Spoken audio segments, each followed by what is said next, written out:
Welcome, everyone, to another episode of the RDH Sports Podcast. I'm your host, Chad, and alongside me is my brother, Tanner. How's it hanging, dude? It's good. It's good. The Spurs they got their guy. The first overall pick, Victor Wembanyama, makes his way to San Antonio, baby. I'm excited. I'm really excited for basketball season to come. I'm just football season's gonna come, and then basketball season's gonna. It's like a tidal wave of just sports. I'm pumped. Yeah, it absolutely just goes from nothing to just a whole lot real quick. Oh You yeah. know what I mean? Oh Just yeah. just real quick. But yeah, I mean, the NBA draft happened, folks, and if you haven't heard, San Antonio's got their new franchise player. And no, the photos aren't photoshopped. They're he's actually that big. He's huge. You know what I mean? It's crazy. Just looking at him in pictures, it's absolutely crazy. Just looking at him. But hey, wait to see it. You know what I mean? And it Yeah. was good to see. I saw a picture on social media that it was with Tim Duncan, all the old guys and everything. Not old guys. They're not old, but they're the legends. Duncan, I got a rookie Wake Forest Tim Duncan card upstairs holographic that is nice. Let me That's tell pretty you, cool. that's a good one. I got a lot of really good basketball cards, but thanks everyone for tuning in. Another episode of RDH Sports. Like we said, I'm Chad. Alongside me is Tanner, and today NBA draft coverage, folks. Tanner's going to hit on it just a little bit more, but what we're going to get into is the most important player addition, NFC. Right? We're going to get into the NFC. Last week we got to the AFC. This week we're going to get to the NFC. Last week's episode short because we realized hour and a half in we're only done with the AFC. We no way we're going to hit the NFC too. Get last week's episode, dhsports.net. Find us on Spotify. Find us on iTunes. Anywhere. YouTube. If you're watching, this is my face. That's Tanner. Tanner, at NBA draft. Tell me why you're so excited about this kid. What's going to happen? What are the Spurs going to do? Are they going to make the playoffs? Are they even going to get close? We already know they're not going to make the playoffs. Sorry, I'm just going to say that. But what are they going to do? Right? Do they have other people around him that are going to compliment him? Do you think it's going to take him a long time to get into the league? There's so many questions I have about this prospect, and gosh, I hope you done your homework because I got a lot of them. It's kind of like, I was talking about it a little last episode where it's almost like you think he's like a safe pick, you know what I mean? Just based on like his playing experience and where he's been, just like the French league that he's played in. So he has a lot of that like upper level kind of experience that like, college players, they do have that experience, but not to the level of like, an actual league where you're playing in, for money and stuff like that. So in terms of like how he'll fit in when it comes to like, is he going to play up to his potential and like kind of that question? I think he will. Obviously he's going to be a rookie, so it's going to take time, and he's going to have to learn, the NBA just like everyone else. But like you said, he can lean back on a lot of his like talent and a lot of his like measurables and things like that that will make it easy to transition. And we see it a lot. We see European players coming over and they absolutely dominate. I mean, Luka, Jokic, like it's just kind of a thing that like happens. So I'm really not too worried about how he's going to perform. In terms of like the other players on the team, there's like a couple, but nope. I wouldn't say anybody that's like noteworthy. You know what I mean? Like in the past couple seasons, the Spurs have kind of traded away those bigger players that would make like an impact when they come on the court. Like we talked about him, Lonnie Walker plays for the Lakers now, and he made an impact in the playoffs. Murray, who played for the Atlanta Hawks, and like he was a big playmaker in their team this past year. So they got rid of those guys, but I think Pop's just he's just rolling what he's got, and I'm all right with that. And with Pop behind the wheel, you don't really need to care. You know what I mean? I think he's going to get Yeah, I mean Wembanyama you right. I think he is. Yeah, I mean, you have the best coach in the NBA to teach him, right? I mean, Exactly. he's taught every great that you and I have watched from a very young age. Pop, like that dude taught. He was the coach of Team USA back when it was Braun, Wade, Bosch, Melo, and this was young Melo, young Braun. You know what I mean? Like these were young players, and Yeah. well, I don't know if he was the coach then or if it was the coach for Duke at that point in time. But anyway, Pop did coach USA, and Pop's a great coach, right? Like Pop's a really really good coach, and in terms of the guy being the guy, who knows, right? There's no other comparable. They're comparing him to LeBron. I hate it when prospects are compared to these greats because it's really hard to live up to a LeBron James. Yeah. You know what I mean? It's Yeah. really hard to live up to arguably the greatest player of all time. I think that, I think Victor's game, I think he not models his game after Kevin Durant because he does things that no other prospect has done because of his size at this time. Yeah. I actually saw, I think SportsCenter or ESPN put it on Instagram today. They put a caption of nobody's done this before, Victor Wembanyama, and it was Bol Bol. And I remember watching Bol Bol back when the Orlando Magic, you know what I mean? I remember watching him. He was nowhere near this type of prospect. The reason Bol Bol, didn't necessarily last in the NBA was because he didn't necessarily have all the traits, or he had the traits that Wembanyama has, but he didn't necessarily get better on those traits, right? That was all you saw whenever he got to the NBA. That was his ceiling. He was already there, right? You know what I mean? Maybe got a little bit better. Wembanyama has a ceiling that could go massive, right? He's Kevin Durant's ceiling coming out of not college, coming out of a professional French league. He's used to playing with professional players. He's probably used to playing international ball young of age, which tells me that he's good, like really good competition. At the same time, and back when I played sports when I was a kid, EU was nowhere near as big as it is now in the biggest sport on the planet in the United States. Not on the planet, in the United States, is probably basketball. It really is in terms of AAU. These tournaments are insane. These showcases are insane. So I can't imagine what it's like in a foreign country. I have no idea what it's like in France. But if it's anywhere close to what it is in the United States, which I'm assuming it is, it could be even more, right? Kid's got a lot of time under his belt already. Yeah. And guess what? He's got pop. And that's all he needs. He's super young, and I think I saw it on draft night. I'm not sure when it was, but he was talking to Pop afterwards, and he just said, "Yeah, man, I'm ready to learn." He's not going into this situation as like a I know everything already, which is an amazing attitude to have, right? Because he's ready to learn from his sensei. Pop's gonna get him right. He's gonna teach him all he needs to know about the NBA. So I'm really excited. I am super amped to just watch him. And I really want to go to another Spurs game this year. So I will hit on like a couple other ones that I thought were really noteworthy.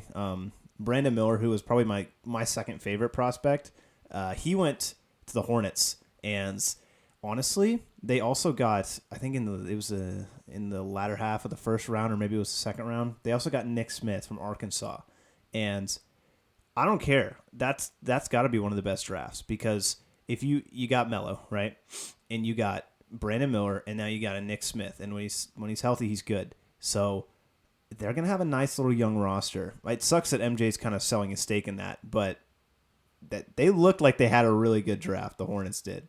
I like what I'm seeing.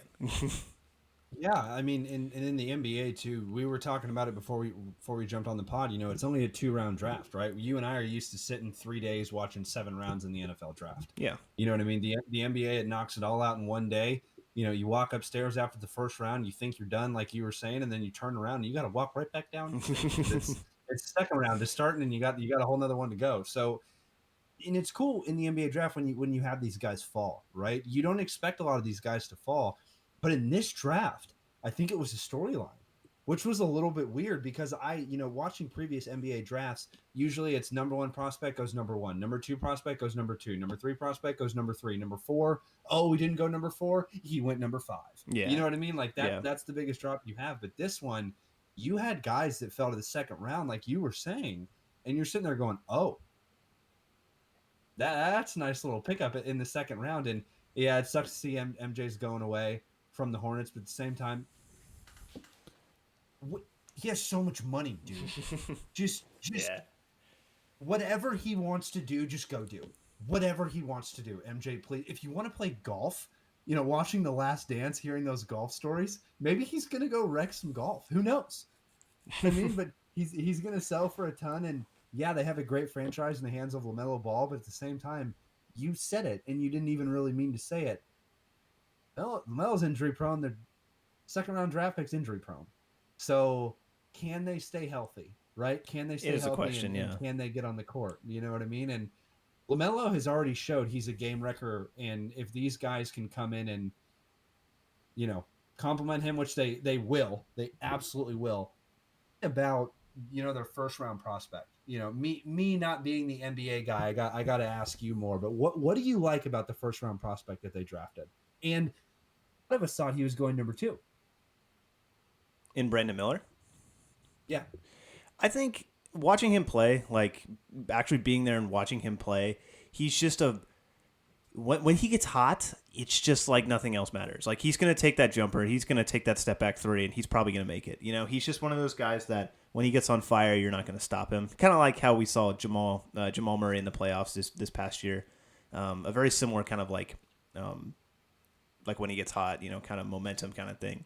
But in terms of like his yeah, absolutely, he elevates. In terms of like his game and stuff like that, he's not one dimensional. He's got a long wingspan. He's good on defense. He's not like insane. But the thing that makes him such a threat is he's a good shooter beyond the arc, and he can drive the lane, and he's a tall, big body. You know what I mean? You don't see it often. Like you've seen again with the Nuggets comparison because they just won the championship. Jokic, like how do you guard him? He can shoot from 3 and he can go and play the post. You know what I mean? There's not like you can't just stick a defender on him to make it one dimensional. So in a way, Brandon Miller is like that, but he's more like a typical forward. He's gonna drive the lane and he's gonna get a lot of contacts and he's gonna kind of do a lot of things. He's kind of like a Swiss Army knife in that kind of way. So he's just an all-around amazing player, and he's really good at a lot of things, and I think that's why he went number 2. I think he should have gone number 2. If Wembanyama wasn't in the draft, he would have gone number 1. It's just Wembanyama's that good, right? And I really think the Hornets got a very, very good player because going into that draft lottery as a Spurs fan, I was like, okay, I'm not expecting the number 1 pick because we had the best odds. So I just want one of the best top 3 players, which in my opinion were Brandon, Victor, and I guess probably Scoot Henderson, which would be that other prospect. So obviously we got the best one. But any 3 of those guys are good. I think Scoot went to Portland, and him and Dame is going to be pretty fun to watch.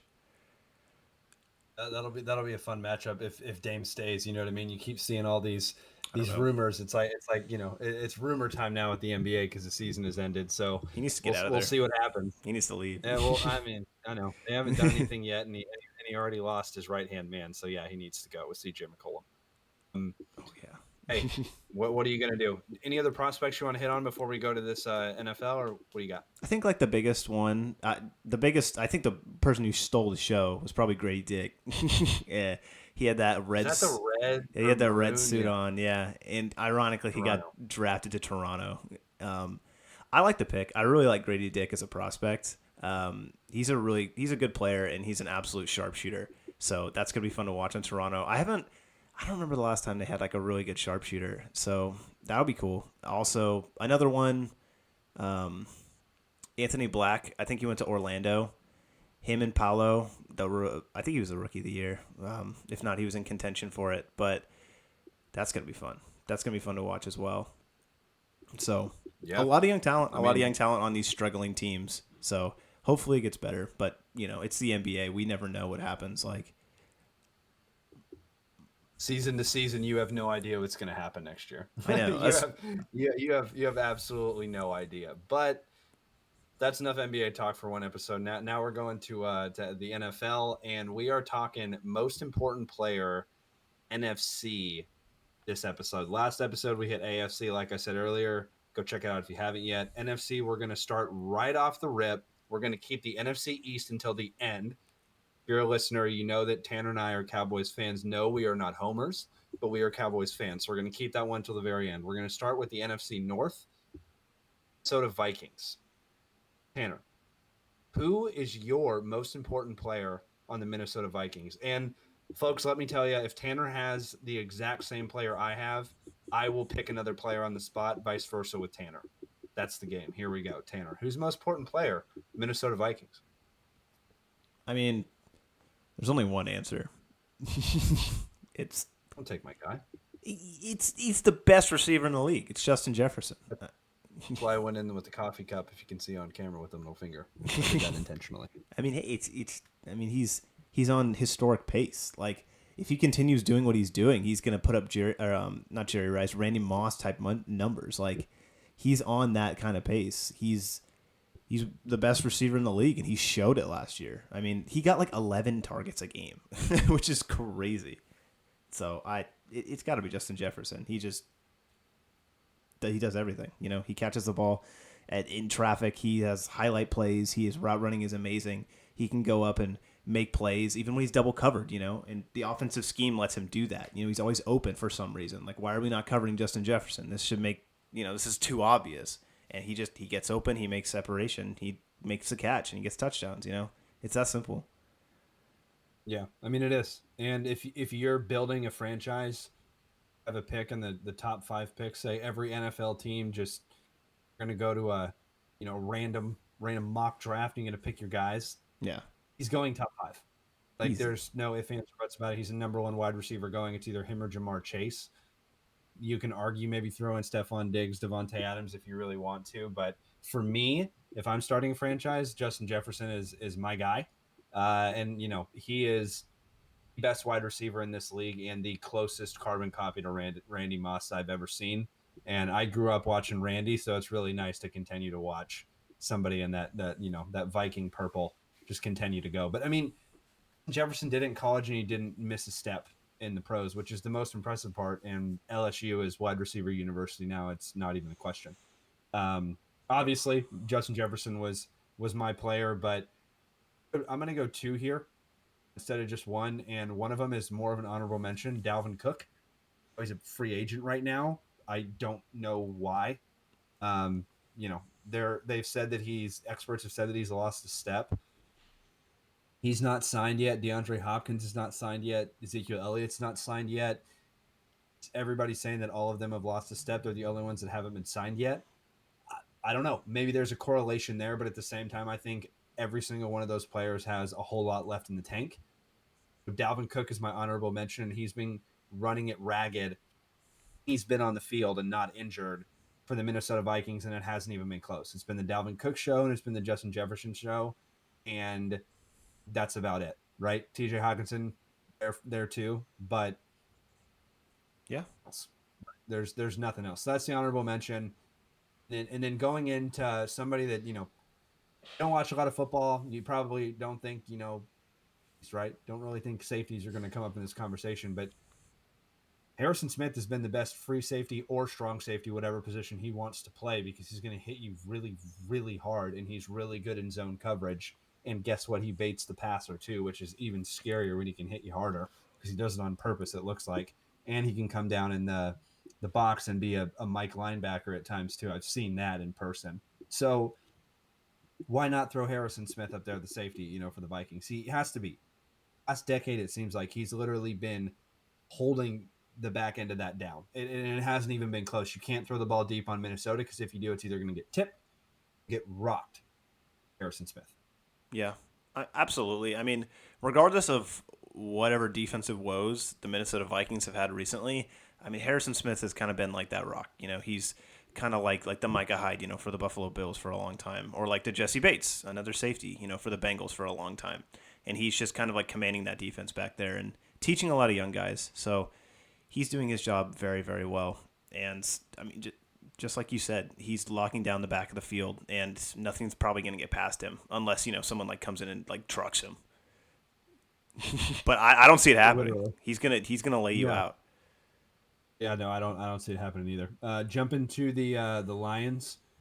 2 offensive linemen for me. I'm going to take this one. Two offensive linemen.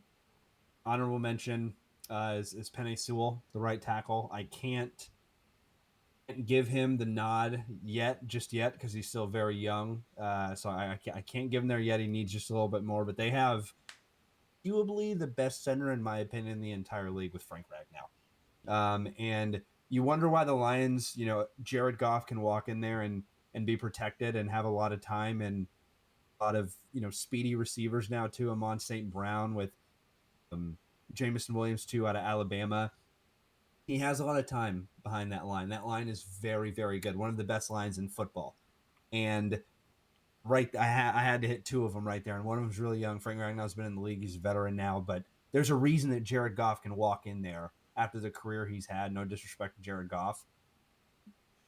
be a top quarterback. Not top 15, but probably top 20 in the league. You know what I mean? Probably top 20 quarterback in the league. Not the lower half quarterback, tier of the league. Top 20 quarterback of the league, and his offensive line is the main reason for it. That's why I got 2 offensive linemen for the Detroit Lions. I think it makes a lot of sense because it you have to have a good offensive line if you're going to succeed in this league, right? Or else, especially with a play style like Jared Goff's, he's a pocket quarterback. He's going to sit back there and throw. So it's hard for me. I want to go with a receiver. I want to go, and this might be my honorable mention actually. I think Amon-Ra St. Brown has been playing very, very well as he's come into the league. He's had basically no help, and he's been doing it on his own on a Lions team that's struggled the past couple years. I mean, struggled like in quotation marks, right? They've been okay, but he's kind of been like the focal point. I'm not going to go with him, however, because I think, and you might not like it, but I think Jared Goff really has been one of the shining stars in this offense. Because, I mean, he's put up back-to-back seasons where people were talking about him, and he's making plays, and he's obviously, like you said, he has the time because of his offensive line, but he's making big throws without a lot of weapons. Like I said, he has Amon-Ra St. Brown, and I don't really know who else they have. They traded away Hawkinson to the Vikings, and they're still doing pretty well. They beat the Packers in the last game of the season, although it wasn't like a crazy game to get them into the playoffs. They looked good when they were doing it, right? And they finished and had a good season. And Dan Campbell, he's getting those boys right, and most importantly, he's getting Jared Goff right, who looked like a sinking ship after he left the Rams. Yeah. I mean, I couldn't have said it better myself. I mean, Jared Goff, hard to hit on. His career's been really down, up, or no, really up, down. You know what I mean? Now up again. Yeah. And so, when you have a career like that, it's hard to say that he's the most important player, but at the same time, maybe it's not even player, maybe it's coach, right? Like, to That's be honest true, with you, honestly. their coach, everybody in the organization is buying into that. It just not see it. Even when you're not even a Detroit fan, you see it. You're like, dang, this team is all around him, and they're gonna rock and roll, and they're out there for each other. And being a part of sports teams, that's really cool to see. Jumping to the next team, we got the Bears. Go ahead and kick us off with the Bears. Who's your most important player on the Bears? You could go defense here, but I'm not going to, because I think in order for the Bears to succeed, they need to have a very efficient offense. Not consistent, efficient. They need to do what they need to do, and they need to get touchdowns and score enough to win games. And that's what we didn't see last year, right? So I'm going to go with their new addition, DJ Moore. I think he's a spark in this system, and he can absolutely tear up a defense, especially when his number 2 is like Chase Claypool. You know what I mean? And what are you going to do if you're Justin Fields? You have targets upon targets to throw to. I mean, DJ Moore's going to be open. It's just a matter of, it's a fact, people. He's going to be open. So if you can get him the ball and you can kind of spark that connection, kind of make defense fear him, everything else is going to open up to you, especially as a running base team, right? So I'm going to go with DJ Moore. I think he's the new addition that is hopefully going to spark this Bears offense. So too. I mean, I couldn't have said it better. I think DJ Moore is going to walk in, and as a Cowboys fan, I've always said it over the past 5 years, 6 years. Bills are a quarterback away, or sorry, I mean when Carson Wentz was there, technically yes, and then Foles stepped in and won a Super Bowl. But they're a wide receiver away. They're a wide receiver away. Washington is a quarterback away, right? Yeah. I've been saying that forever. Same with the Giants, quarterback away. The Bears are a wide receiver away, and they have a young quarterback who's my player, Justin Fields, and he needs help. It's very, very apparent that Justin Fields needed a lot of help. Not only did he run around the line and got the most rush yards that I think any Chicago Bears quarterback ever has in a single season, you could see that he had no help. Chase Claypool was his number 2, but Claypool is not a number 1. Right? He was almost like a number 1 last year. Same with even David Montgomery. Even David Montgomery looked tired over there. You know what I mean? Everybody's like, get me out of Chicago. But then you bring in DJ Moore, and that immediately re-ramps that offense. I mean, right? Like that offense course. immediately goes to another level. So Justin Fields is my guy, and And I think this year for Justin Fields, it is this season. I think this season is the season that he's going to elevate his play, like I've been saying all along. Him and Trevor Lawrence, same draft class, 1 and 2. They are going to just take another level. Justin Fields already has the running game down. All he needs to do is hit the passing yard numbers. Now has a clear cut number one. I think the Bears front office did an amazing job going out and getting DJ Moore. I mean, just look at what he did on the Panthers last year. He had who is his quarterbacks? Like I think Baker Mayfield for a little bit of it. Sam Darnold. I think he had like a backup's backup at one point, and he caught like a 40-yard touchdown pass. You remember that? We got out of Cowboy Stadium, and like we just saw him rip that touchdown. Yeah. He's a quarterback's best friend is what I'll call DJ Moore, just because he just makes those good catches, those consistent catches, and that's exactly what Justin Fields needs.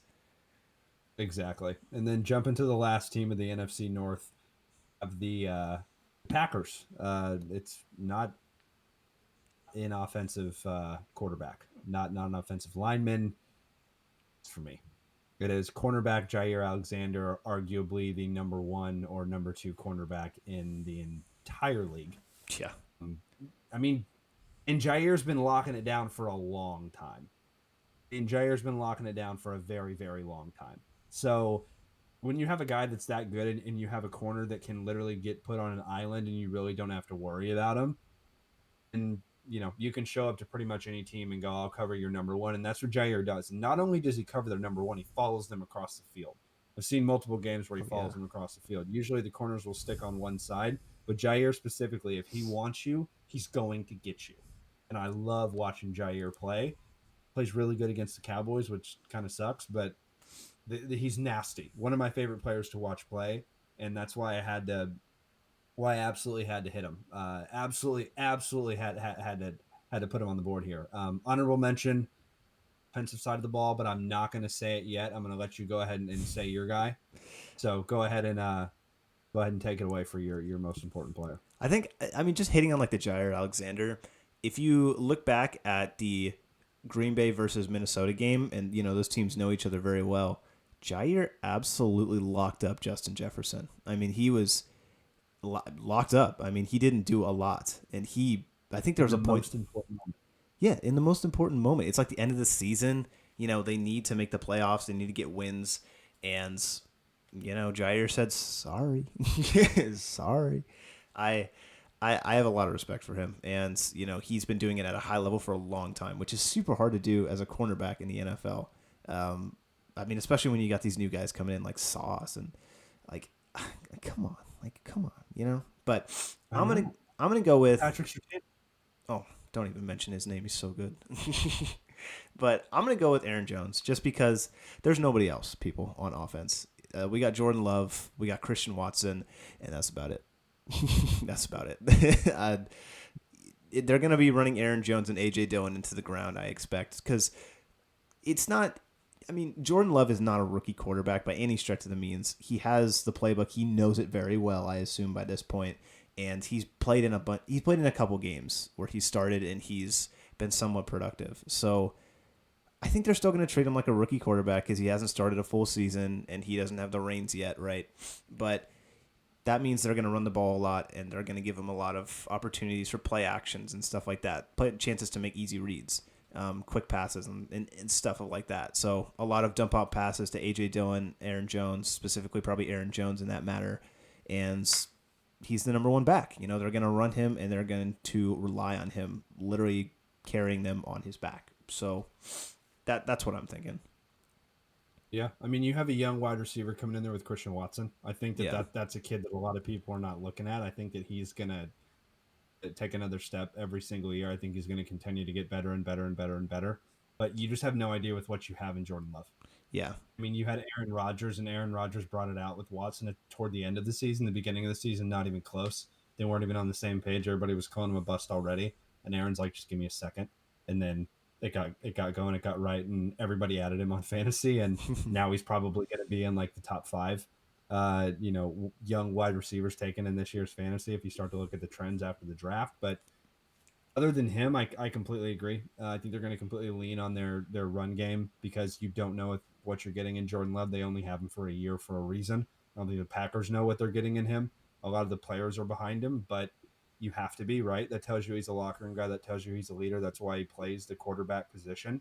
Jordan Love was a great quarterback in college. I loved his college game, but it's been a long time. And we'll see what happens. I think he's a great number two. I think he's a great number two. Is he a number one? Find out. One other guy I want to mention right before we go to the next division with the NFC South is David Bakhtiari, left tackle. He's getting up there in age, but Yeah. gotta honorable mention that man. He's arguably a top 5 tackle for literally the past decade. So Mauler type, even though at the left tackle position, which is very very rare. He can jump in and play guard. He's done that too. So have to mention his name. Jumping to the NFC South here, we have the Bucks number one. I went first with the Packers, so Tanner, go ahead and take it away with the Bucks. Who's your most important player for them? I'm going to go defense on this one, and I think you know exactly who I'm going. I mean, there's a couple guys on defense, so you might not, but I'm going to go with Vita Vea. He is an absolute machine down in the trenches. He's been one of the best defensive tackles besides Aaron Donald for the past, I don't know, 4 years. He hasn't been in the league all that long, and he's already made such an impact. You have to double team him, or he's going to shoot right through the middle and just charge your quarterback. And in a defense like the Bucks, especially when they were succeeding with Tom Brady, it's deadly. It's absolutely insane to have Aaron Donald part 2 on your defense. Like, he's a specimen. That's all I can say about him. What do you think? Yeah, I mean, it's hard to argue that. Like, it's really really hard to argue Vita Vea. I mean, he made it. He's a prototype that really hasn't been done before. Mm-hmm. You know what I mean? Like, you're not supposed to be that big and run that fast, especially at the defensive tackle position. Yeah. You're not supposed to be able to be a run stopper, sack the quarterback, and be that big. It doesn't, like, you're not supposed to be able to do a lot of those things, and he does those things with ease. It's easy for him. It's very easy. Like, and yeah, you said it. He's a top 3 defensive tackle in the league when he's on the field. He got injured this past season. I think this past season or the year before. Yeah, Vita Vea, dude, you have to double team him. And guess what? If you want a halfback dive, if you want an inside zone run, you're not going to do it. It's not going to happen. You can't run up the middle on Vita Vea. And guess what? They have the linebackers right there behind him with Levante David and Devin White to meet you right there. So That's nasty. have fun. Playing the Bucks, that defense is disgusting. But my Bucks player is a very young right tackle, but has been the best right tackle since he's entered the league, and arguably the best right tackle in the league, with Tristan Wirfs out of Iowa. Yeah. Draft. I remember watching him jump out of a pool. I remember watching him jump out of a pool. 300+ pound man. That's a lot of weight to go up. There's this thing called gravity, right? Mm-hmm. He did it going out of a pool. You know how much power you have to do that? Scary, dude. And he's a tackle, which means his feet can move fast.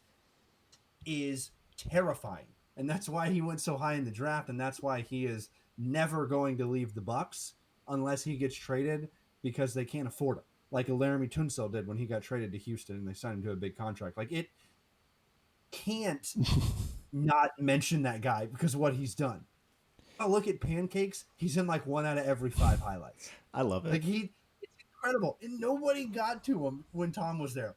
You look at Tom's like right side and it was just clean. And Tristan's like, good. Like, everything's good. You know what I mean? Everything's fine. I think it's really interesting because I also follow the Browns, and the Browns drafted, I think it was every team in the NFL. Give yourself some credit here, dude. I mean, true, obviously, but I follow the Browns a little bit more closely than a couple of the other teams. But the Browns, I had a chance to draft Tristan Wirfs with their pick. I don't remember what draft he came in, but they instead drafted Jedrick Wills, and who is also a tackle and who has done not that good. So I look at that comparison. I mean, true, but like, is that it? you gonna play? Trying to help you. Protect the quarterback, maybe. You got a Cleveland jersey on, and we're doing the pod. I'm trying to help you out. You know what I mean? I'm just saying it's always like a comparison. I like to compare those two, and it's not really a comparison right now. What I'm getting at. Tristan Wirfs, he's been really really amazing, and it's kind of it makes a lot of other players seem like pale in comparison, right? So his fundamentals are really really good, and he's always there, which is something which us Dallas fans are kind of not liking seeing recently with like the offensive line injuries and stuff like that. So it's good to have a consistent tackle for some consistent line play. It's always something you have to have, and at the tackle position, it's most important, right? Yeah, and left tackle and right. I mean, left tackle. Most quarterbacks, unless you're left-handed, that's the most vulnerable position you're gonna get hit by because you're getting hit side and you can't see the contact coming. That's where most of the injuries come. Yeah. So that's why tackles are so important.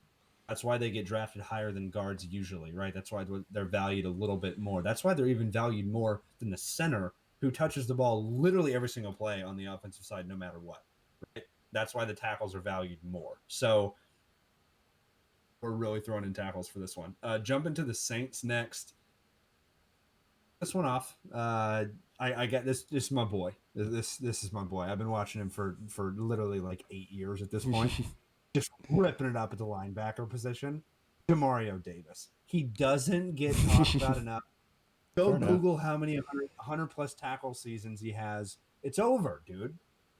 You can't. The dude, unbelievable. He gets 10 tackles a game. He gets older and he gets better, and usually at the linebacker position, it falls off. Him and Levante David, I'm waiting. Those are my guys. I've watched them since they've been in the league. I've watched them since they've been in college. Those are my guys. I'm waiting for them to go, and they're still getting better. It's awesome. You know what I mean? They're getting better with age. And Demario Davis hasn't stopped at all, and he is the guy in New Orleans. Fire in that defense. And when you watch the New Orleans Saints play, you want to watch Demario Davis play. That's my guy, and that's my dog. Yeah, absolutely. I mean, no disagreements there. It's just like he's like a staple in that defense. You know what I mean? You go up the middle and you just see that man sitting there, and he's gonna beat you. He's gonna beat you quick.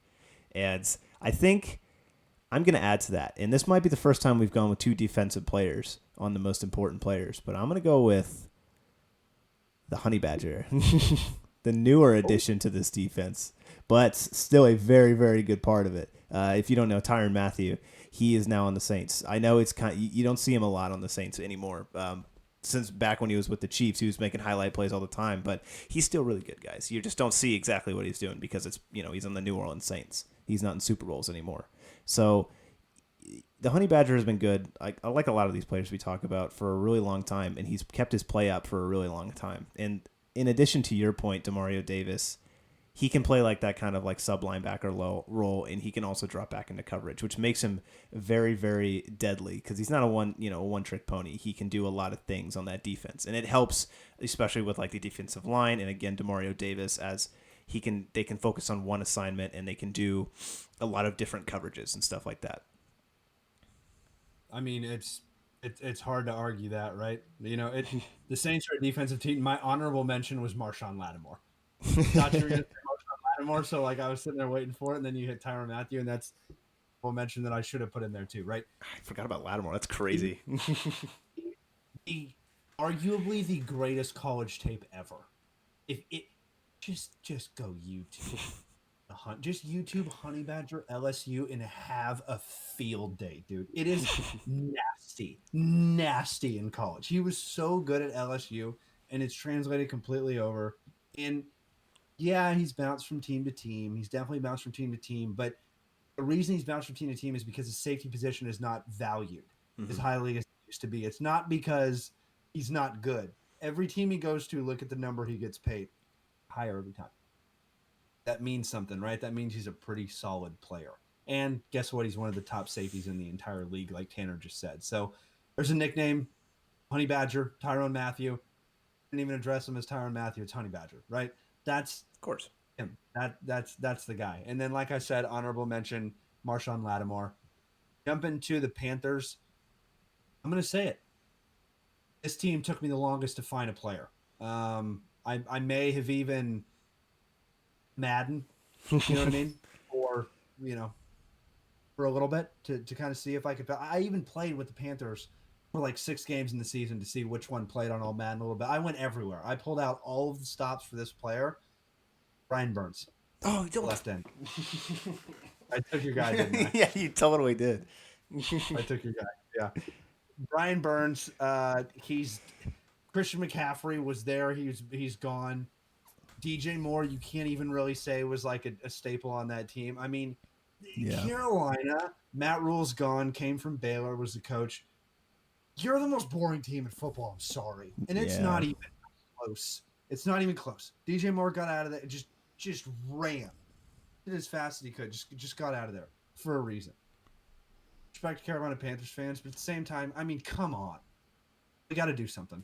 You know what I mean? We got to do something, Carolina. We got to do something. They got a new coach. They had a pretty have the best draft. But we'll see what happens with Carolina. Clearly, I'm not the biggest fan. I think they're probably going to be last in that division. Brian Burns, He's the I think best he's the on only there. player on that team. Yeah. I think he's the only player on that team that I wouldn't trade. Honestly, the only player on that team I wouldn't trade. Yeah. I mean, it makes a lot of sense. I'm gonna go with. I don't know. I mean, to be fair, I haven't followed a lot of Carolina Panthers football, so I'm not exactly positive on this. It did take me, a little bit to think about it, but he's just a guy that I really like, and I really hope he gets the spotlight again. He came into the league and he started playing really, really well, and he's a young player, and his name is J.C. Horn, and he's a really good corner. And like I said, he got injured in his rookie year, and I think it was a season-ending injury, and he came back in 2022 and he played, I think, like 13 games or something like that. And he played all right, but I don't know exactly how well he played. That's the thing. So he's my pick. I think from what I've seen of him, he's been really good, and I think he could absolutely be a staple on this defense. I mean, pair a lockdown corner with an absolute devastating edge rusher in Brian Burns. I mean, you have a winning combo right there on defense. I'm not even going to touch the offensive side of the ball because it's just a bunch of like veterans. You know what I mean? It's hard to pick a favorite among those guys. Yeah, I mean, completely right. The Panthers aren't the most exciting team in football right now. The Texans are right there with them. Not the most exciting team in football, but the Texans made a dent in the draft, and they clearly addressed the needs. And Carolina, I don't think did that. I think that Carolina's probably going to be in the top 5 next year. The picks, I don't think they addressed enough needs in the draft. J.C. Horn, yeah, great prospect coming out of South Carolina. At the time before he got injured, looked like he was the best corner in that draft. Got injured, took a step back. This season, I actually completely agree with you. Main reason, he needs to continue to elevate his play because he's at the point right now where if he starts declining, where this is where it starts to become not number 1 corner, you're number 2. Then you go to number 3, right? Yeah. Then you go to number 4. Then you're special teams and you're not on the squad anymore. So it is a really important season for him. And, we'll see what happens with Carolina. Maybe they prove me wrong. If so, I'm fine with that because the thing Carolina has is sick. Sick. They're pretty cool. Jump to the Falcons. Go ahead. Oh, you. I mean, Pick your guy. you know who's coming. You know who's coming. It's Mount Rushmore over here. We're coming. We're going back to the state of Texas. I hate that university, but god damn it, do they make good running backs? Bijan, come on. I mean, this dude is going to be ran into the ground. We've talked about it for like 17 episodes already. Like, Bijan is another specimen. He's just. I think I watched him like in college, like hurdle a guy at the same time like stiff arm another guy, and he was fine. Like they just like completely turned him around. He just gets back up. He's like, I'm ready to go, coach.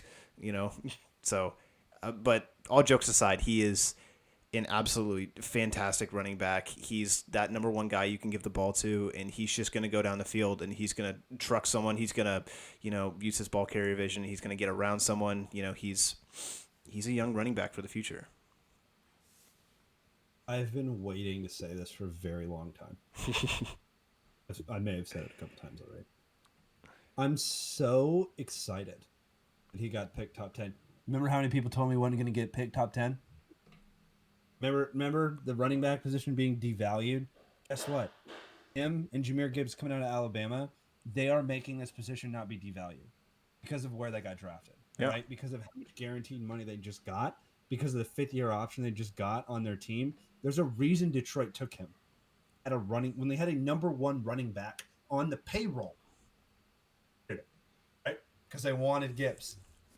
They took Gibbs. Everybody's going, what is going on? But they took him, right? These running backs, when you take a running back in the top 5 or top 6, this is an argument that I will make till day's end. Right now, in this time frame in the NFL, the running back position is completely devalued. Tanner completely agrees. That's why we're not about to have an argument on the podcast. Now, you would love to have it. Maybe we'll phone in some people that don't like running backs. Ask a running back question on Twitter to us. We'll answer it. Running backs, the position right now is devalued, right? Instead, I don't care.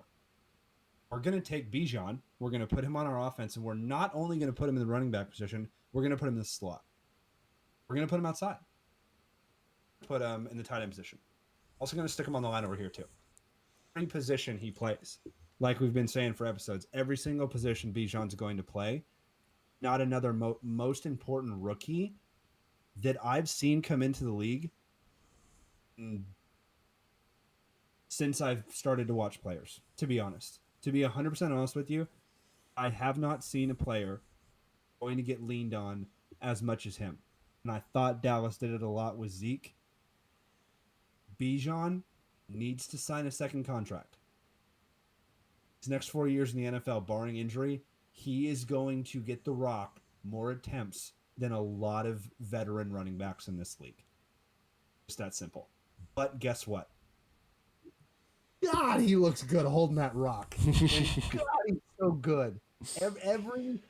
Every step that he makes is a step that he's already thought about. It's crazy to think about. Yeah. Right? It's crazy to think about. He's already made the calculation before you have even thought to make the calculation to stop him. Reason that you said you watched a random play, watched him stiff arm and jump over and do the same play. I've seen 4 of those.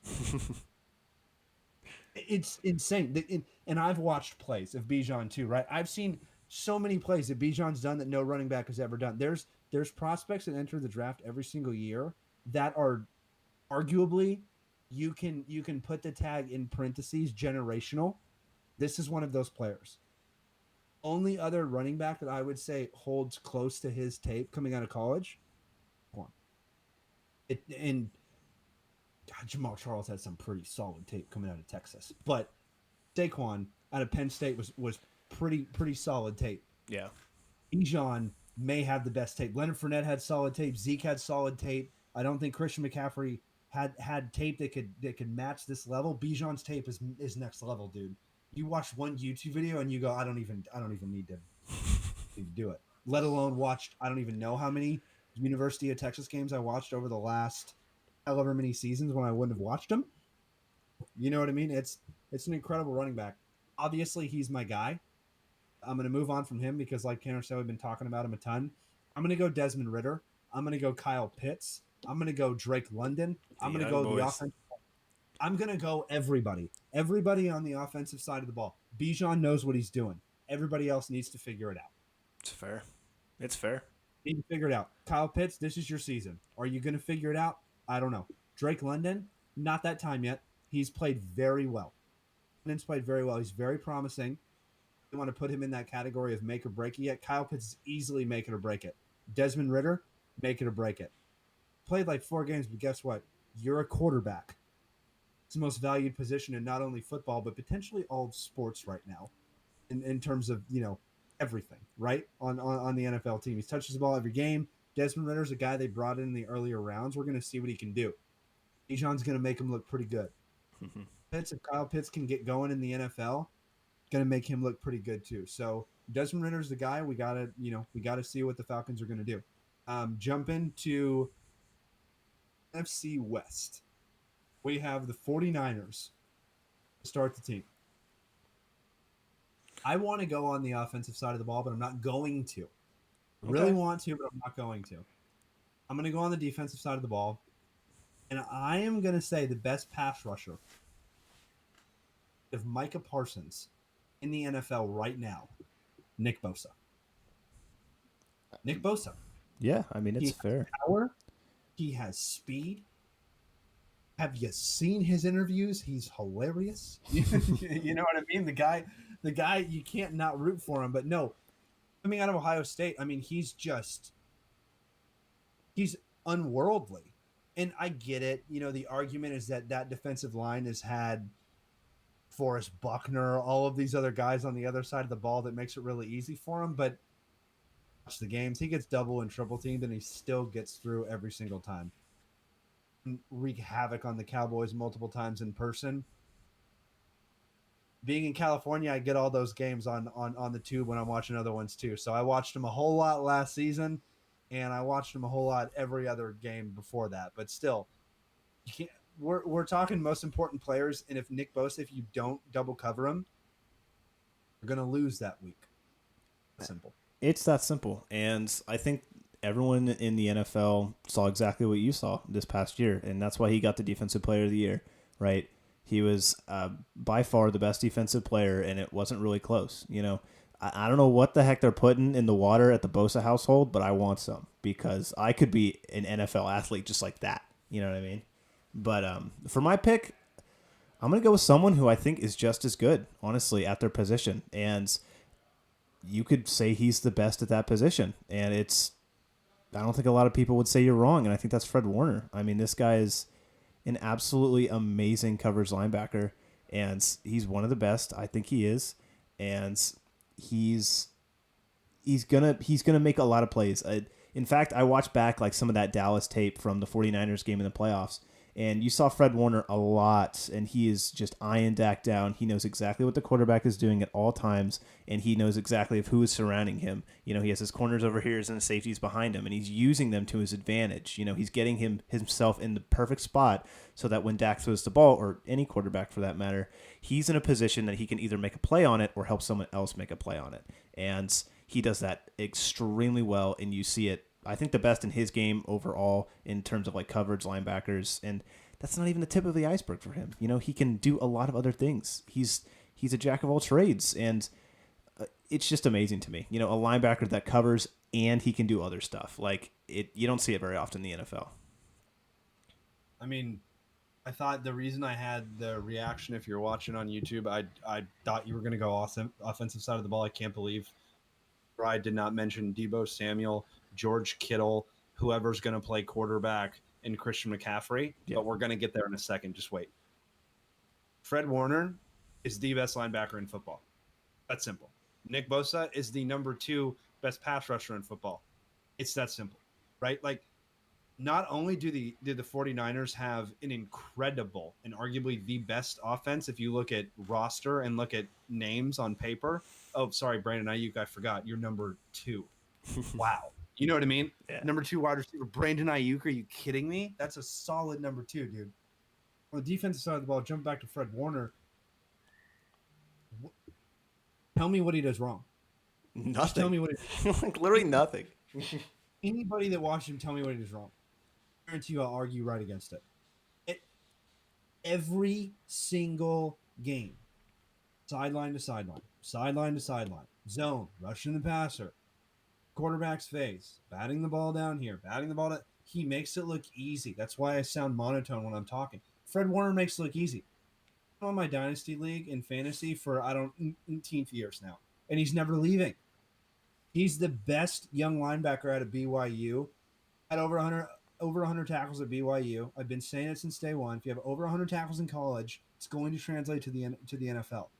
If the size and scheme and everything like that fits. Same thing with Malcolm Rodriguez, coming out of Oklahoma State a while ago, linebacker. Took him very, very well. Doing very well now. Jump back to Fred Warner.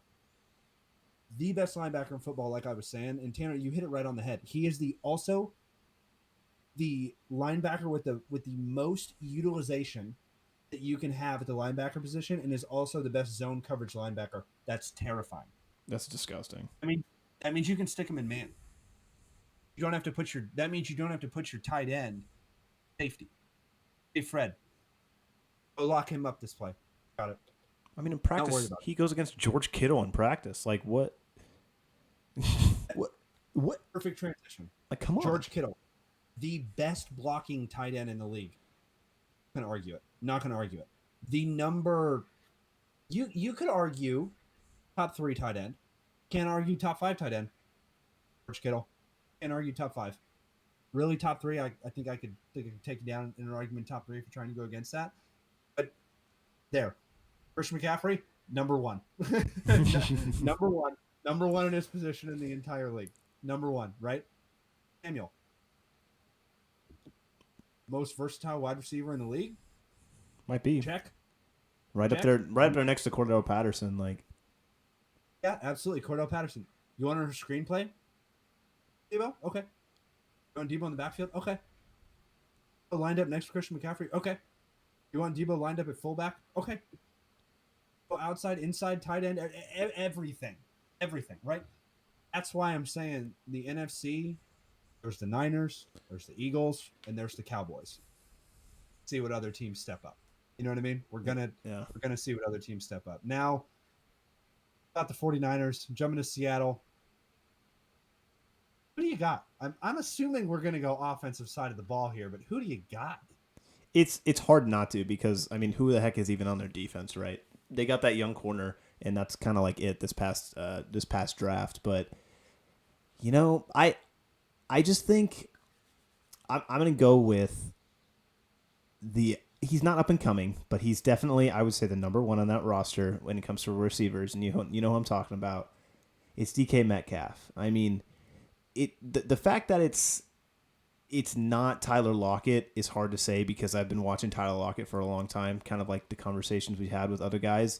He's so good, and he's still doing it. I mean, I just watched him this past season on my fantasy team play with like a broken finger or something like that, and he got a touchdown. I was like, dude, I didn't even mean to play you, and you got me points.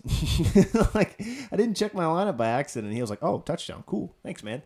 But DK, like, if just go back and watch like that play, like type into Google like the play where he's running down, I think it was Buda Baker against the Arizona Cardinals, and he's just like full on sprinting, and he runs like 50 yards, and he catches up to like a safety.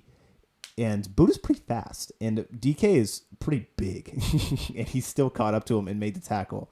I don't know if they went down to score on that drive or not, Arizona, but it was a touchdown-saving tackle, at that point.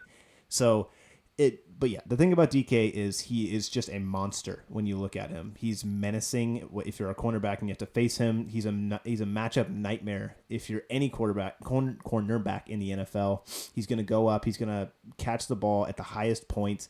He can make those kind of catches, and he's an excellent route runner, and he's fast. It's just like he's so strong and he's fast, and that's what makes him terrifying. Yeah, I had him, as my honorable mention, just because I knew you. I know you a little bit too well. I knew you were gonna take him. He's too fun. He's too much fun. I mean, I'm at Ole Miss. Like he came out of Ole Miss. Yeah, it's Ole Miss. Yeah. He's so big, and he's so fast, right? And that's those boxes you're not supposed to check at the same time, right? You're not supposed to check it. You're not supposed to be able to fast like Jerry Rice and jump up and catch the ball like Michael Irvin. You're not supposed to be able to do that, but guess what? He can do it. I'm not saying he's Jerry Rice and Michael Irvin, but he does tape. There are times those two are in the Hall of Fame for a reason. Irvin, like Tanner said, going to hit on that point again. He knows where to high point and go get the ball. He knows how to elevate that second level to get over the corner. With DK, watch him in the air. He elevates just a second longer to get that ball. That's what he does. DK is a great, great player. Absolute going to be on that team. However many years he wants to be on that team, I don't think he's going to lose a step anytime soon. Geno Smith, right? You got to put Geno on there. He's the most important player. That's fair. I thought that Seattle was going to take a step back last year, bring in Geno Smith from West Virginia, and not do a damn thing. They did better than you, Denver. By a lot. And now, and their quarterback's cheaper. He was cheaper until they signed Geno to like a 3-year contract. I think he's still technically cheaper. But Geno Smith has been a number 2 for however many years he's been in the league. I remember watching him against one of the best college football games, West Virginia and UT. If you listen to the pod, you've story before, but I mean, you can't not watch Geno in college against UT. I mean, that's one of the best games he ever played. UT was so favored in that game. I think they were favored by like 14 or 15 points, and West Virginia put it on him, went into overtime, and took it out. Like in Geno, it was all on Geno. I thought to myself, wow, if he can get to that level every single game, then we've got ourselves a quarterback. Guess what? Last year at Seattle, finally got to that level every single year. I don't know what happened. Maybe it was Pete Carroll. Maybe it was the system. Maybe it was I could close my eyes, throw the ball over here, and Tyler Lockett could catch it. Close my eyes, throw the ball left-handed over here, and DK could catch it. I have a really good running back with Kenneth Walker the third in the back. You know what I mean? I've got a really good offensive line. The defense keeps the offense off the field. You know what I mean? So Yeah. every box is checked for Geno to just go in there and step in and do well, and he did. What? There was no expectations.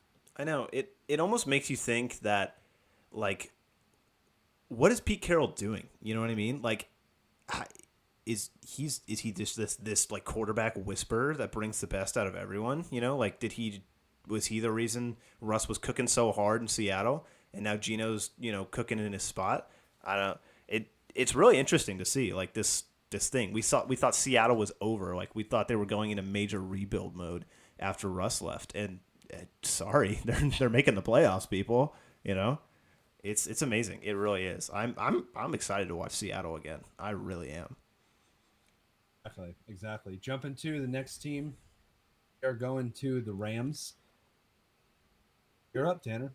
Oh wait, no, you just did DK, so it's my turn. Cooper Kupp. Fair. I gotta put Cooper Kupp up there. He's not last year because he got injured, but the year before he was the best wide receiver in the league. He's coming off an injury this year. Does he jump back into the top 5? Does he jump into the top 3? You're going to have to compete with Justin Jefferson and Jamar Chase, Stephon Diggs, those kind of guys. But see, why not? You know what I mean? Everybody knows he's going to get the ball. He's double and triple teamed every time. Just a crispest route runner in the NFL. He's not the fastest guy.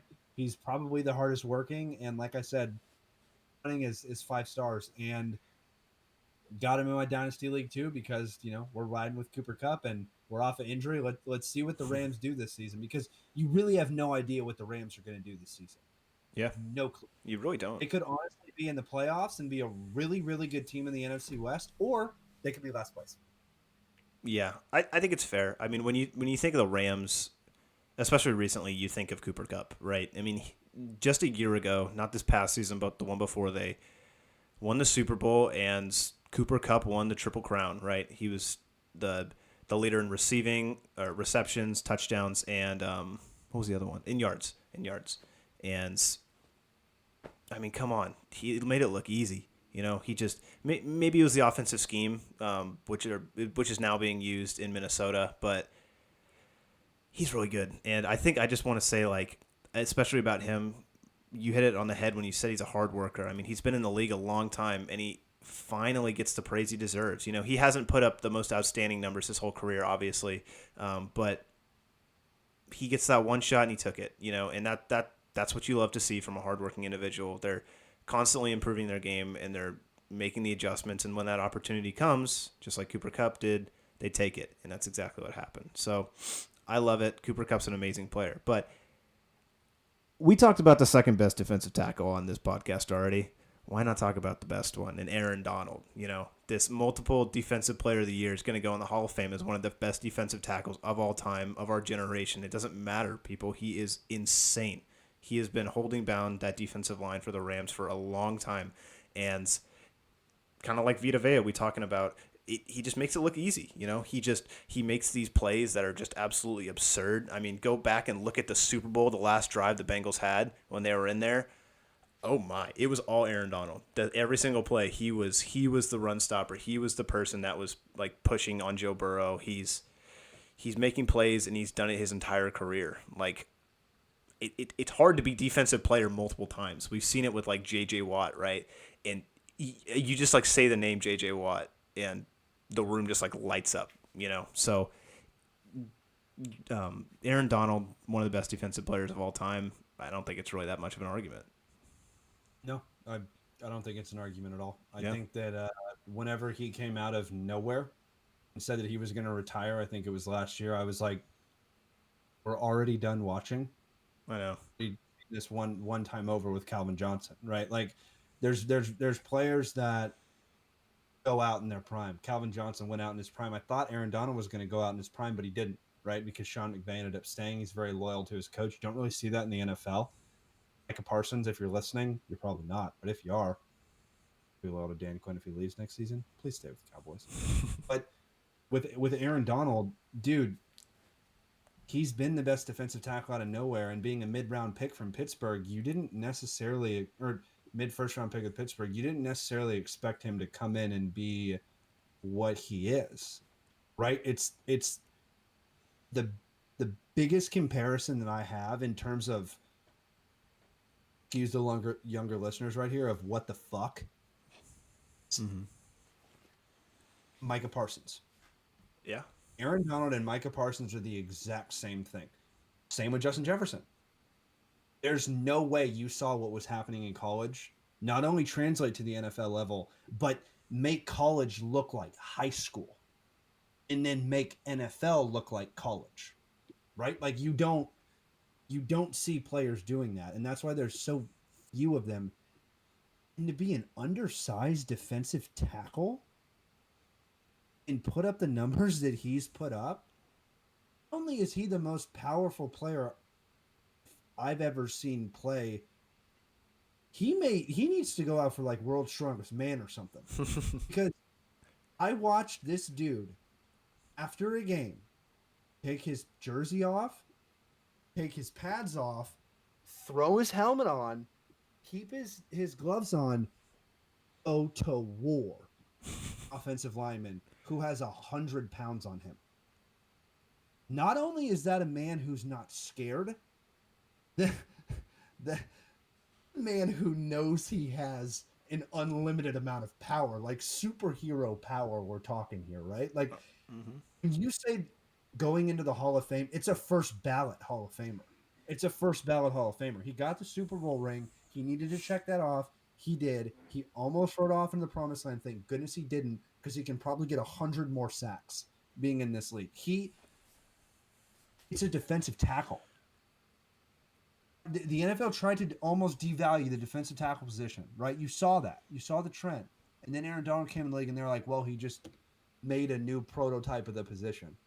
He's small, and he can get to the quarterback, and he can run stop. Now you have guys like Vita Vea who are big to the quarterback and who can run stop, right? Donald's small. It's even more impressive. It's so much more impressive. How powerful. So absolutely, completely agree there. To the Cardinals, you're up on this one. There's only 2 players on that team for me. So if you take one of them, I'm going with the other one. I think the way I want to do this is it's kind of like similar to the way I picked Kenny Pickett for the Steelers as the most important players. I'm going to pick Kyler Murray just because this is like we've been talking about. This is kind of like a make or break season for him. We're not really sure like what the future is for the Cardinals, what the future is for Kyler Murray, and if he's going to stay there, if he's going to go somewhere else. You know, he had a mediocre season last season. The season before, they had a really great start, and they kind of fell off towards the end of the year and didn't have a good playoff run. You know, so Cardinals fans have seen a lot of disappointment recently, and it's all kind of attached to Kyler Murray. I mean, when you look at him play, especially when you look at, of course, his college tape, he's electric. He makes throws. He has those crossbody throws that like Patrick Mahomes does. I mean, Chad and I literally watched him at A&M in person, and it was super awesome. And you see it in real life, and you're like, this dude is different. You know, he makes these things look easy, you know, these type of throws and these athletic things that he can do on the run. But it's just not working anymore in the NFL if you kind of look at it. Like he makes these plays every once in a while and they're awesome, but it's just not consistently that good. You know what I mean? He's given, you know, his measurables and his size, he's made an absolute body of work for himself in the NFL, but I'm just not sure if he can get up to that next level anymore, given, I mean, the opportunities that he's had and the opportunity that he has right now. I mean, he would have to put that team on his shoulders and kind of completely turn it around. I'm not sure what's going to happen with him, but that's why I think he's the most important player going into 2023. It's just all eyes on Kyler. I mean, in with Kyler, the thing is too is like the attitude, right? Like Yes, the of course. attitude on the field and off the field, right? I players that play with attitudes on the field. Grew up watching Michael Irvin in the '90s. Grew up watching that guy play. Love attitude. To when he got into the Cowboys star, hated him. When he got on the Cowboys and did get your popcorn ready, loved him. Right? I love attitude in terms of I think that when a player plays with attitude, I think that's passion. And Yeah. when I say attitude, that's what I mean. I don't mean the player has attitude. I mean that he has passion playing for that sport, playing for that team. I think Kyler has a lot of passion. I saw a lot of passion on the sidelines in college when he wasn't getting to play in A&M, and Kevin Sumlin played him for one game, pulled him, and put in Kyle Allen after that. Then he went to Oklahoma, sat, and won the Heisman the next season, went to the NFL. Now we're talking podcast with the Arizona Cardinals, right? So Kyler has had a body of work, Texas and arguably bigger than some call, not some, most D3s, most D2s, and some D1s. If you look at Allen High School, their high school football stadium in Texas, I'm not you at all, I promise. This kid's used to playing in front of a lot of people, so the pressure it's not that. I hate to say it because I never ever want to question a player's desire, but dude, I'm not seeing it. Yeah. I'm not seeing it. I'm seeing that you started one season 8-0, and then I think you went 0-8 right after that. I saw no passion. I saw I saw yelling at teammates.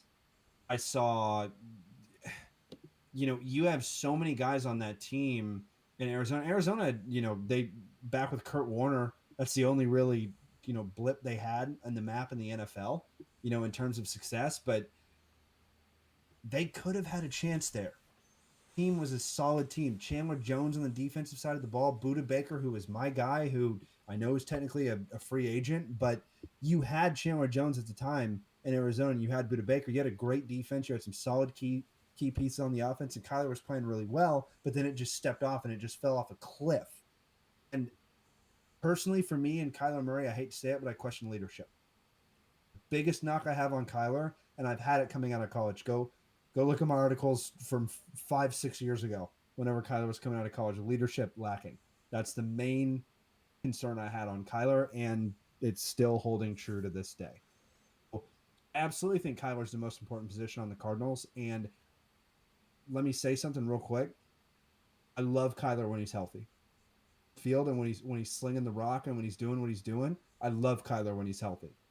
When Kyler's not healthy and when Kyler's not hitting on all cylinders, for me as a teammate, which I don't know, it looks hard. It looks hard to get behind that. Time, Arizona has had a lot of changes these past couple of years. We're really going to see what's going to happen with Kyler. Is he the guy going forward in Arizona? Does he make me eat every single one of my words this next season? Cool. You know what I mean? I'm with it. When he's out of the pocket, number 3 on my list behind Lamar Jackson and Justin Fields. Yeah. He's going to get you the rushing numbers every single season. He will get you your projected fantasy points every week. He'll get them projected. Is he going to go above being projected? And that's kind of been his whole career. I want to I want to interject with a question because I was thinking about it. Yeah. Does Kyler have to have, like in 2023, 2024, does Kyler have to have his best season to date to stay as a starting quarterback or stay on the Cardinals maybe, For me, it depends on because I think of Arizona, right? I think of a hockey team that is probably going to be out of that town. Team that is pretty solid.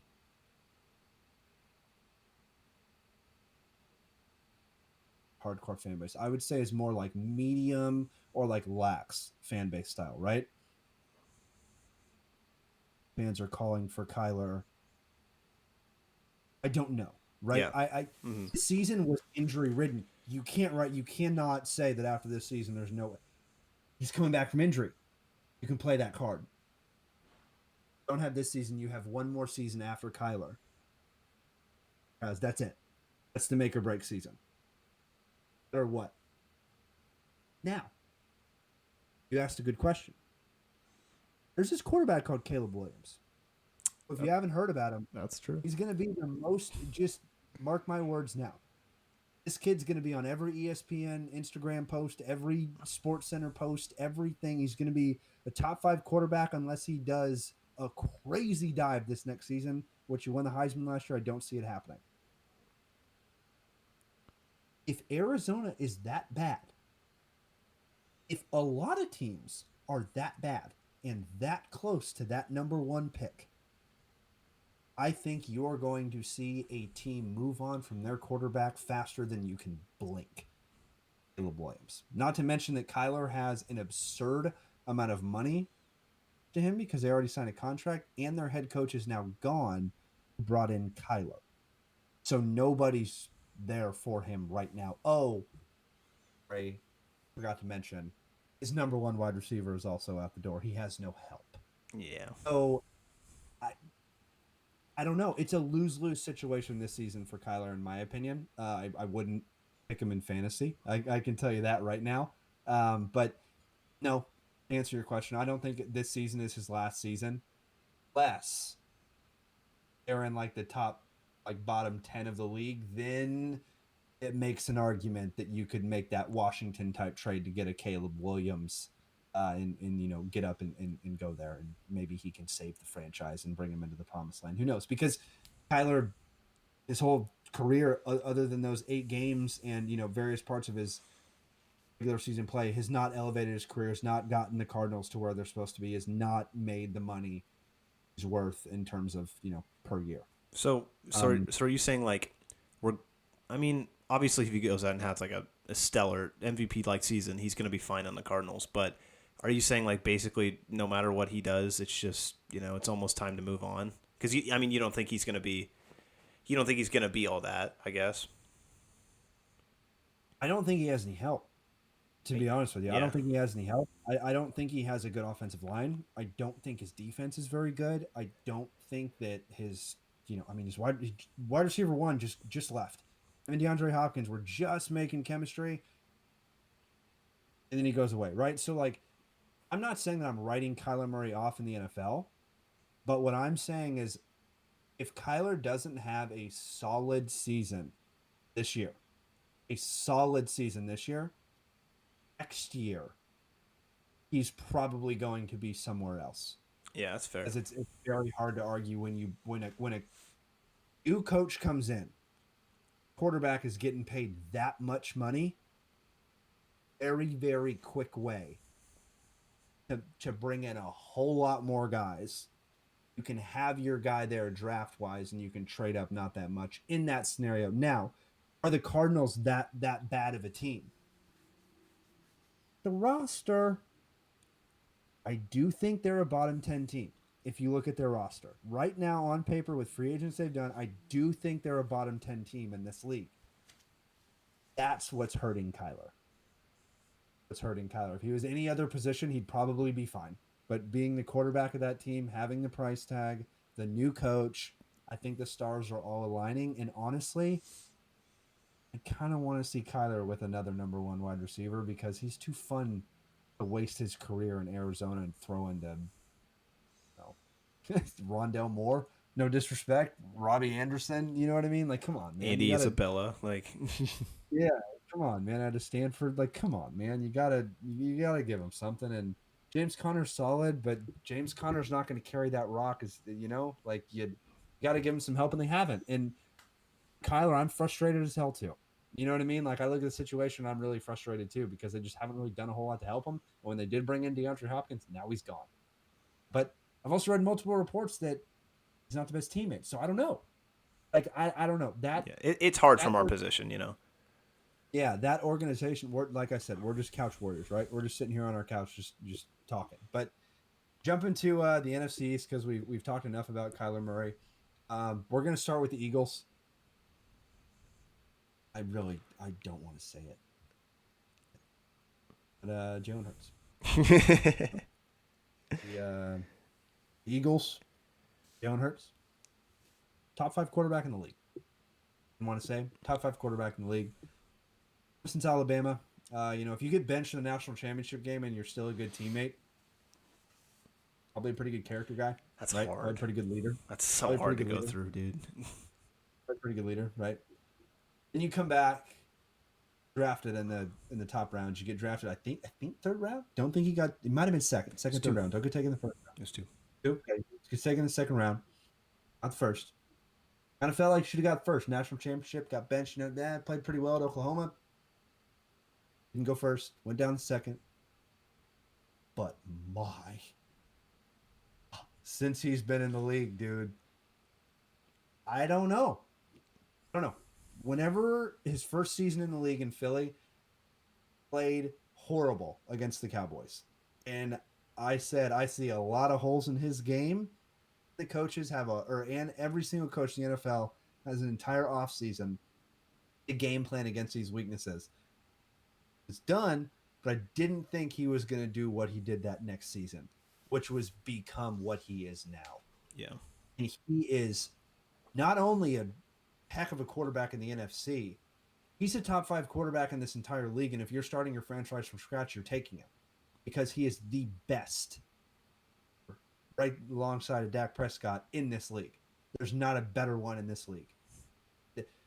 That's something you can't check a box of, but when you're a quarterback and you're the one leading that locker room and you're the one leading that huddle and leading that team, time out of the locker room, out of everything, good to have a guy like that. And I'm really, really glad that he's, doing as well as he's done, because I followed his career for a long time, and he's not only a great player on the field, but off the field too. And the Eagles are in great hands for the next 5 years of this contract. Yeah. I mean, when you look at the Eagles, obviously the only reason they have succeeded is because of Jalen Hurts, and you have to put it on him, and he has carried that team. And you saw it a little bit the previous year, when they he was trying quarterback, and they were trying to get him into some momentum, and they were trying to get him rolling and stuff like that. They made the playoffs. I think they got bounced by first round by the Bucks, and like you said, that year they looked okay. Like, Jalen Hurts, he looked all right. He had a lot of holes in his game.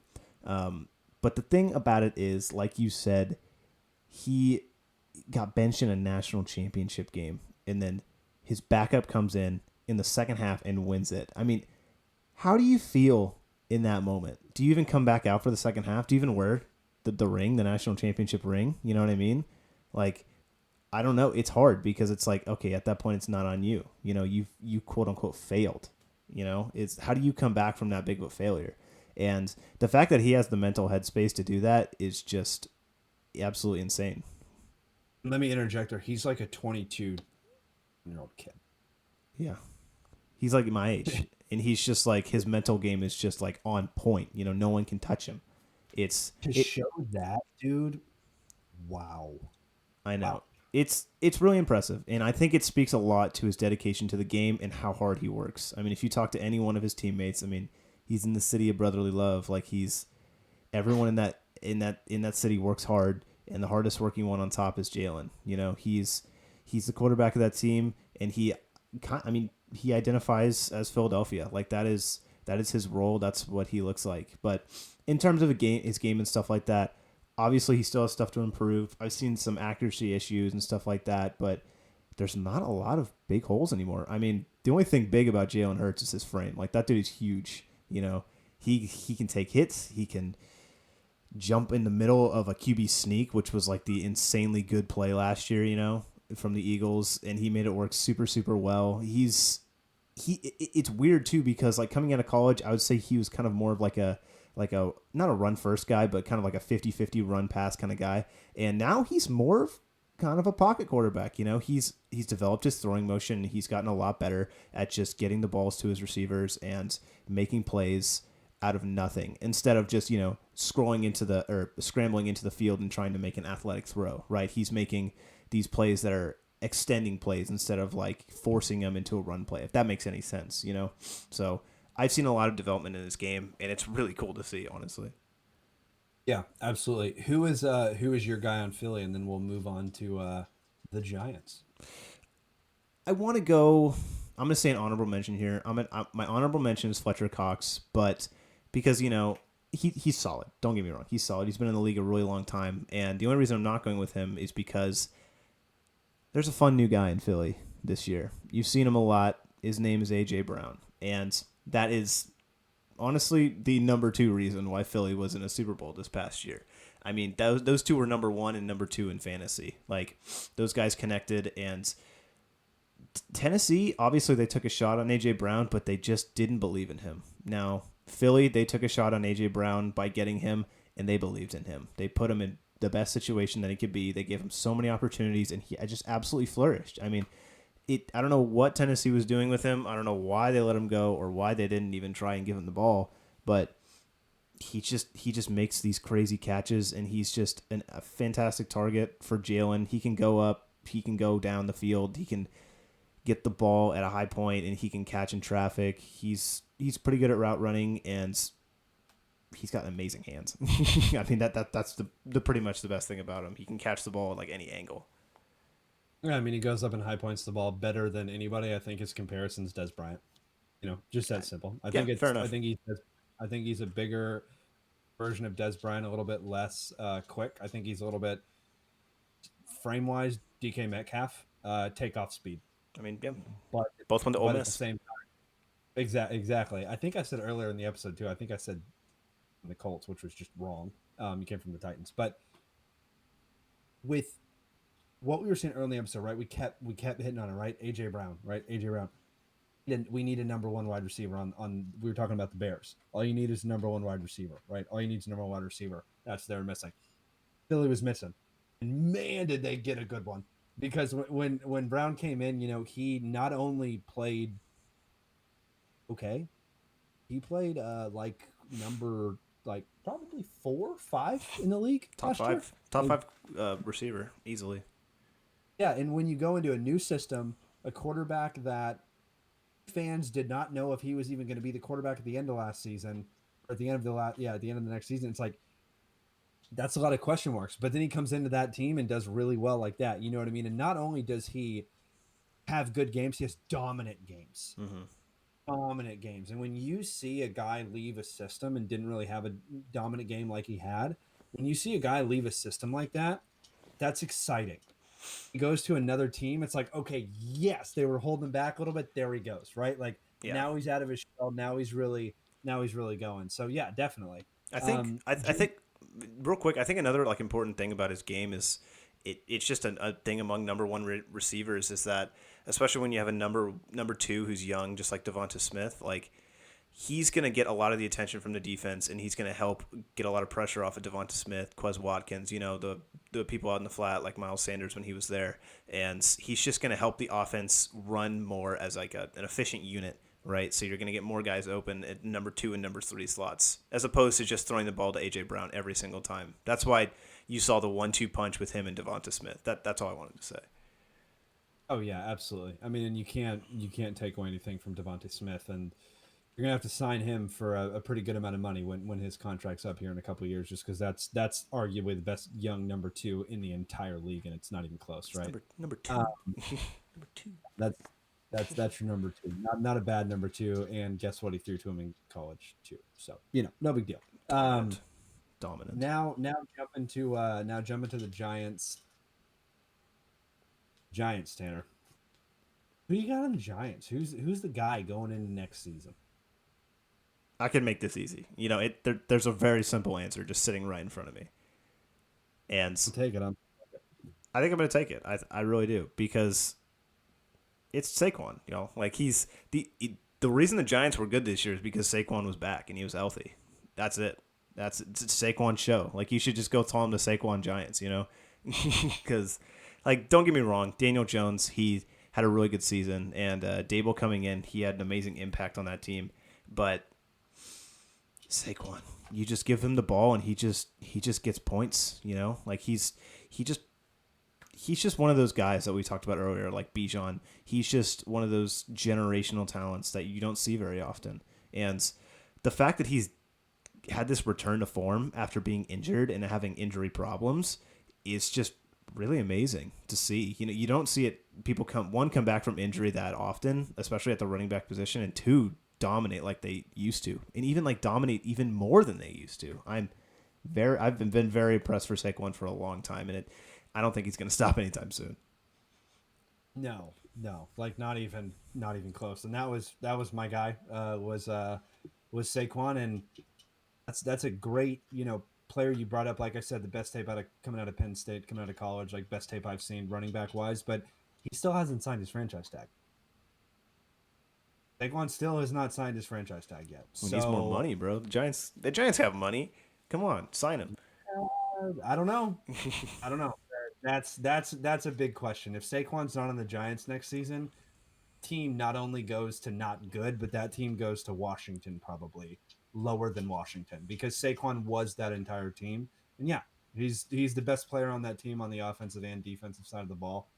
Um, Bijan like tape before Bijan. You know what I mean? I mean, Yes. Saquon. You can compare. You can arguably compare Saquon Barkley to like Barry Sanders college. Like you could like with his juke moves and everything, but then you look at his frame and you're like, wait, no, his name's Saquads. I can't make comparison. You know what I mean? It's like you just can't do it because he has every single box in the running back game is checked. Every single box. Every single box on Saquon. But the one that's not checked is the injury box, right? That's the one that you can't really check, and you can't really. There's nothing you can do about injuries, right? That's the only reason Saquon is not getting a massive contract right now and is sitting on this franchise tag, because I think he's only had a couple seasons where he's played the full two. Yeah, like I said, you got my guy with Saquon. I'm just gonna go real easy, real quick with Daniel Jones, just because he signed a contract. Um, Wide receivers, they took some wide receivers in the draft this year, very high. So we'll see what happens in terms of production with those new wide receivers. But I think they shipped their best wide receiver off to Kansas City last year. I won't beat that drum again. But the big question mark is, can Daniel Jones actually perform in terms of down the stretch, right? Can he perform down the stretch? The Cowboys have got it locked in terms of roster, in terms of, I guess not in terms of roster. We have a lot of signings coming up, but if we lock that in, then it's the Cowboys, Eagles, and the Giants division, because Washington's a quarterback away. You know what I mean? But the big thing with the Giants is they need to lock up Saquon. They have to lock up Saquon, because if Saquon's healthy, he carries that team. But it just locked up another guy with a massive contract that I did not see coming, Daniel Jones. Tanner called it. I didn't see that one coming. I wouldn't have paid Daniel Jones as much as they paid him, but at the same time, he did, elevate the play of what, you need to do in New York. So when you're in New York and you come in, Daniel Jones is going to come in from the draft, and you have a kid that realistically has no expectations in terms of a second contract coming out of, I think he came out of Duke. And then he comes in and actually plays decent. And then this last season elevates his play, and the Giants make the playoffs, right? There's a ton of pluses that you can say on Daniel Jones. But I've talked to a lot of Giants fans. I have a lot of Giants fans that are friends. And there's a big question mark with that contract. Wasn't a big question mark with that contract when it was Jalen Hurts. Same division, not the same arguably money, but it's pretty close. You know what I mean? You can't pay those other guys. So Daniel Jones has got to do it this year. And you have three quarterbacks in that division that are making money that you can't miss the playoffs. So good luck, DJ. we'll, Yeah, we'll we'll see. absolutely. You I know mean, what I mean? you hit it right on the head. It's Danny Dimes. If I think it's kind of with the Giants in the next couple of years, it's up to Danny Dimes. As much as I love Saquon, and as much as I think he can carry that team, he's not going to be on the field every single snap for the next 3 years. I just can't see that happening as it looks right now and what we've seen previously. It's hard to say that. So you have to say that Daniel Jones has to perform to some degree. You know what I mean? And this past season we saw it, and I think it can happen again given the right circumstances, right, with Dable and stuff like that. He's transformed that team, but he just has to keep getting better, because that's just the NFL. If you're not getting better, you're getting worse. So Daniel Jones, he needs to keep getting better. Like we said, we saw a lot that we were kind of happy with, especially with Danny Dimes, especially him throwing actual real Danny Dimes for once in his life. But he just needs to keep getting better. I just need to keep seeing the improvement. I'm not on the train just quite yet. So just a little bit more. Absolutely. Absolutely. He needs another season. Yeah, And he of needs course. to make the playoffs, and it's just that simple. Jumping to Washington, go real quick with my player. It's on the defensive side of the ball. If you've listened to the pod before, you know that I'm not going to pick anybody on the offensive side of the ball. There's only one player that I could have picked that I actually did think about picking, but I couldn't pick the wide receiver. But simple, folks. Defensive tackle Jonathan Allen. He's probably the best young defensive tackle in the league. There's some arguments there. I don't know if you could say best, but definitely top 3 and for sure top 10 defensive linebacker or defensive tackle in the entire league. I put him top 5. I could understand the argument if you don't want to put him top 5 just because he hasn't been in the league too long yet. But coming out of Alabama, this kid had nothing but power, and you knew what he was going to do right up the gut, and he did it. He was one of the main reasons that Tony Pollard and Zeke didn't break a lot of runs on the Cowboys, because if they wouldn't have got that first hand on him, gone. You know what I mean? You see him somehow being on the left and right side of the field, somehow being toward the sidelines sometimes. In a power defensive tackle, you don't really see that. So have to call him out. He's absolutely the most important player on that team, because personally for me, that Washington needs to develop from the defensive side out. As right now, if you don't have a quarterback in the league, it's like, what are you going to do? You know what I mean? So let's go ahead and develop the defensive side out. You already have really, really, really good young defensive tackles. And with Jonathan Allen, and they had the other kid out of Alabama who I can't think of, Deron Payne, I think is his name, out of Alabama. Like, you know what I mean? Back-to-back drafts. There's your defensive tackle line for the next 5 years. Are you kidding me? You know what I mean? Like, solid Washington, solid. Chase Young, player on that defensive line, right? Defensive end position that they're going to need to sign. There's a lot of young guys on there. Jonathan Allen's already locked up, but he's already locked up for a reason, right? He's a hell of a player, been a bright spot on that Washington team since he's stepped foot in that facility. Yeah, I mean, absolutely. I mean, you were going to take who I was going to go with, and you didn't even mean to do it. It's Deron Payne, like the other defensive tackle. Which is fun because they have 2 really good defensive tackles. It's like the Lamborghini and the Bugatti just like sitting right next to each other, So Imagine. It's super cool to see, and you can rotate those guys. You can play them both at the same time. I think it's really fun what they have. It's Washington. They're going to have a good D-line. That's just like a staple of Washington for now. I don't know what Jets, good D-line. Of course. I mean, I don't know what's going to happen with like Chase Young and all that. Especially there's like whispers and stuff. I don't know. His play, is he going to come back? I don't know. But yeah, Deron Payne, he's a staple of that defensive line. It's just too easy. I mean, come on. These guys, you gotta make them work for something. These guys are just tearing up the league. But Washington is terrible in every other aspect of the game, so it's kind of hard to win. Yeah, I mean, and wide receiver wise, Scary Terry. You know what I mean? Yeah. Terry McLaurin. You got to throw him in there. They're running back. Brian Robinson. Robinson. Like you got to run. You got to put him in there too. Those are 2 solid players. We don't really know what they're going to do at the quarterback position yet. No idea what's going to happen in the quarterback position in Washington yet. But yeah, I mean, the offensive side of the ball is not necessarily the prettiest thing. Terry McLaurin stay there. I don't know. I probably wouldn't. I need a quarterback thrown to me because I think that he is another wide receiver that's on the cusp of going into that top wide receiver in the league, but I just don't necessarily think he's had the guy to throw him the ball in the league. But we picked defensive linemen, right? Washington really, really focuses on defensive line, and that's because has had really good running backs. And their line has been the best line in the division aside from Philly, because Philly won a Super Bowl. Philly didn't win a Super Bowl. You can arguably say that Washington had the best defensive line, and they're young. Jumping to the last team, and the last one of this episode is the Dallas Cowboys. Told you we'd save it for last. Tanner, you're up. It's your guy. Whoever you pick, I got about 15 others that I can throw in there. Yeah, this one is it's actually tough because, as a Cowboys fan, the most important player could be a lot of different players depending on who you're talking to, right? Dak coming off of a struggling year, you could say that he's the most important player. He needs to bounce back. He needs to have a much better season than he did last year, which I agree, but I don't think he's the most important player because He's been in this system a long time, and two, I just have confidence in Dak Prescott to have a bounce back season, especially in a competitive NFC division, the NFC East division, excuse me.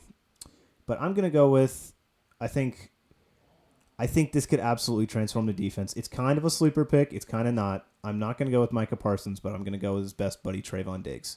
I was thinking about this the other day, and Trayvon Diggs has had little experience at the cornerback position. He switched from receiver to cornerback when he went to Alabama because elsewise he couldn't get a roster spot. It's just that simple. There's too many talented receivers that were at Bama at the same time. I mean, I'd go back and look at them. They're probably still in the NFL. You know what I mean? So I think Trayvon Diggs, he has had little time at the cornerback position, but he has shown that he can make plays. And we saw that the season before last where he had 11 interceptions. And that's just the tip of the iceberg. He's got good hands. But in a system like Dan Quinn's and with a coach like Dan Quinn, I think that gradually over time, he's going to get better and better, more physical as a corner and better coverage, man coverage, which they play a lot, and some, zone coverage and stuff like that. So over time, I think he's going to get better. I think that's why he's the most important player, because he can lock down that number one corner slot. He can learn from Stephon Gilmore. He has an excellent opportunity to do so in a Dan Quinn-like system, especially since he's a Dan Quinn-like corner. So I think with a lot of what he has already had in a success in the NFL, he can pair that with learning and getting better at his position, and he can be an absolute beast at the cornerback position. Yeah, I mean, absolutely. He is the number one corner on Dallas, and when you have a division with A.J. Brown, and you have the schedule the strength of schedule that the Cowboys are playing next year, all the receivers, if you look at them, and all the quarterbacks are playing, have a number one corner, right? And you can't really get it done by cornerback with committee. Dallas signed Stephon Gilmore, coming off he's going to be the number two. Number three is Anthony Brown. There too. And it's hard to not say Micah Parsons, right? Like it's hard to not say Micah Parsons, but at the same time, it's really, really hard to not say Trayvon Diggs, because Trayvon's had incredible seasons in the NFL since he's been in, right? He's had incredible seasons. He had one good he had the season his rookie year where you didn't think he was going to be that good as a second round pick, especially after you saw what happened with Morris Claiborne when Dallas traded to go up to get him, and the corners that we got if you watch on YouTube, Tanner's got the Morris Claiborne jersey right now. I didn't wear it for very specific reasons. Yeah, the obvious reason. But you have these corners that go high, and when you can get a corner like that in the second round, not only be your number two corner, but walk in and be your number one corner, and it's not even close.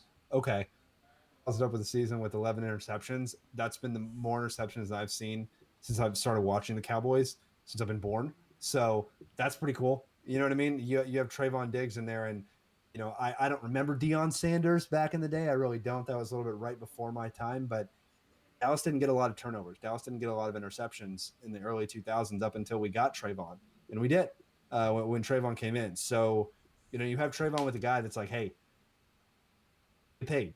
You know what I mean? He's about to get paid. If he has a bad season, the heck happens? I don't know. You know what I mean? That you have no idea with what happens if he has a bad season.